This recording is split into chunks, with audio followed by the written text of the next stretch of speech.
তো বন্ধুরা চলে এসেছি ব্লু প্ল্যাক করে। তো এই দেখো আমি একটু সরু করেই করি, সেজন্য সরু করে করেছি। আর আমার লাল হয়ে গেছে কেন জানো তো, কারণ আমার স্কিনটা ভীষণই পাতলা, যার জন্যে সুতো দিয়ে টানাটানি করলে আমার খুবই ব্যথা লাগে, কেটেও যায়।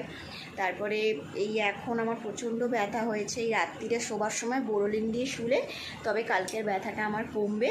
আর দেখো না, মানে এখানটা লাল লাল হয়ে রয়েছে, তোমরা বুঝতে পারছো কি জানি না, লাল লাল হয়ে রয়েছে, খুব আমার ব্যথা লাগে। মানে তবুও করা চাই, কেন বলো তো, যাতে ভ্রুটা করার পরে দেখতে ভালো লাগে, সেই জন্যই করা। মানে ভালো লাগে করতে, ব্যথা লাগে তবুও অভ্যেস হয়ে গেছে করাটা। যাই হোক চলো, ব্লু প্ল্যাক তো করেই নিয়েছি, শুধু ব্লু প্ল্যাকটাই করি, আর ফেসিয়াল আর কিছু করি না, ব্লু প্ল্যাকটাই শুধু করি এখনও। মানে প্রত্যেক মাসে মাসে গিয়ে করি, আর পুজোর সময়ও তাই শুধু ব্লু প্ল্যাকটা করি, চুলও কাটি না, আর ফেসিয়াল কিছুই করি না, শুধু পার্লারেই একটা কাজই করতে যাই, ব্লু প্ল্যাক।